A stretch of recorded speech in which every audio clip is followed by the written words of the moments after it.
আসসালামু আলাইকুম। সবাইকে রাহিস ক্রিয়েশন অ্যান্ড ব্লগসে স্বাগত। নিশ্চয়ই দেখে বুঝতে পারছেন আপনাদের সাথে আজকে কি শেয়ার করতে যাচ্ছি।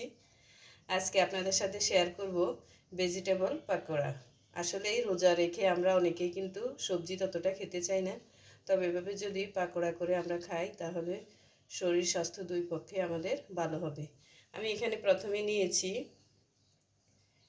বাঁধাকপি, সেটাও জুলিয়ান করে কেটে নিয়েছি। আমার সব সবজি কিন্তু জুলিয়ান করে কাটা। এরপরে এখানে নিয়েছি 3টে পেঁয়াজ, এরপরে নিয়েছি একটা টমেটো, তবে টমেটোর বীজগুলো ফেলে দিবেন। এরপরে নিয়েছি এখানে আমি বিট, তারপরে নিয়েছি কাঁচামরিচ, এরপরে দিয়েছি এখানে গাজর, এরপরে দিয়েছি এখানে আলু। এগুলো সব একসাথে আমি একটু লবণ দিয়ে মেখে নিব। এজন্য এখানে আমি দিয়ে দিচ্ছি পরিমাণ মতো লবণ। এখন দিয়ে দিচ্ছি একটু আদা বাটা, এরপরে দিয়ে দিব একটু রসুন বাটা। এখন আমি সবগুলো একসাথে ভালোভাবে মিলিয়ে নিচ্ছি। এভাবে এগুলো ভালোভাবে একটু মেখে নিয়েছি। এটা এখন অনেকটাই সফট হয়ে গিয়েছে। এখন একটু দিয়ে দিচ্ছি কাবাব মশলা। এরপর এখন দিয়ে দিচ্ছি একটু চিকেন মশলা। আসলে এগুলো দিচ্ছি টেস্টটা বাড়ানোর জন্য। রোজা রেখে এমনিতে আমাদের খেতে ইচ্ছে করে না, এগুলো দিলে টেস্টটা বেড়ে যাবে সেজন্য। এখন দিয়ে দিবে একটু চাট মশলা। এখন মশলার সাথে এগুলো আর একটু মাখিয়ে নিচ্ছি। এখন এখানে দিয়ে দিচ্ছি আমি আধা কাপ চালের গুঁড়ো, এটা আতপ চালের গুঁড়ো। সাথে এখানে দিয়ে দিব 3 টেবিল চামচ পরিমাণ ময়দা। ময়দাটা দিচ্ছি আসলে বাইন্ডিং যাতে ভালো হয় সেজন্য। চালের গুঁড়োটাই বেশি পরিমাণে দিয়েছি। এখন চালের গুঁড়োর সাথে সবজিগুলো ভালোভাবে, চালের গুঁড়ো এবং ময়দার সাথে সবজিগুলো ভালোভাবে মেখে নিচ্ছি। এখানে আর তেমন কোনো মশলাই ব্যবহার করব না, তবে পরবর্তীতে আমি এখানে একটা ডিম দিব। ডিম দিলে এটা ক্রিস্পি হবে। আর এখানে দিয়ে দিচ্ছি ধনেপাতা। আপনারা আপনাদের পছন্দ মতো ধনেপাতা দিতে পারেন, বেশিও দিতে পারেন আরও, তাহলে এটা খেতে আরও ভালো লাগবে। এখন সবভাবে মেখে নিচ্ছি।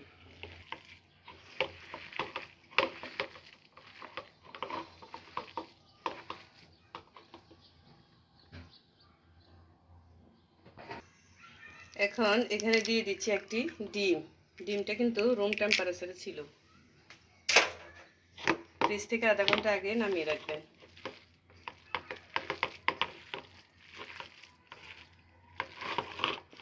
আর ডিমটা দেওয়ার অবশ্যই ট্রাই করবেন, কারণ ডিম দিলে এটা অনেকটাই মচমচে হবে এবং খেতে ভাল লাগবে। ডিমের কারণে অনেকটাই মচমচে হবে। এই ভেজিটেবল পাকোড়াটা আপনারা অবশ্যই বাসায় একবার হলেও ইফতারে ট্রাই করবেন। এটা খেতে কিন্তু অনেক সুস্বাদু হয়, আর সবজিটাও খাওয়া হবে। যদি আমার রেসিপিগুলো আপনাদের ভালো লাগে তাহলে প্লিজ আমার চ্যানেলটা সাবস্ক্রাইব করবেন, এবং ফেসবুক থেকে দেখে থাকলে একটা লাইক, ফলো এবং শেয়ার দিয়ে রাখবেন, যাতে পরবর্তীতে আমি কোনো রেসিপি শেয়ার করলে সেটা আপনারা সাথে সাথে দেখতে পারেন। এভাবে বানিয়ে খাবেন। এভাবে বাসায় একবার হলো বানিয়ে খাবেন। এখন আমি এটা রেখে দিচ্ছি, ইফতারের আগ মুহূর্তে গরম গরম এটা ভেজে নেব।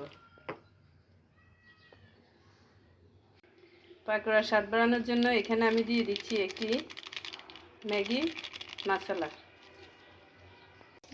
ম্যাজিক মশলা দেওয়ার পর এটা আরও ভালোভাবে মেখে, এখন আমি ইফতারের টাইম হয়ে গিয়েছে, এখন আমি ভেজিটেবল পাকোড়াগুলো ভালোভাবে ভেজে নিব। চুলোতে আগে থেকে পর্যাপ্ত পরিমাণে তেল দিয়ে দিয়েছি। এখন আমি পাকোড়া শেপ দিয়ে সেগুলো ভেজে নিব। আপনারা আপনাদের পছন্দ মতো শেপ দিতে পারেন। আমি এভাবে দিয়ে এগুলো ব্রাউন কালার করে ভেজে নেব।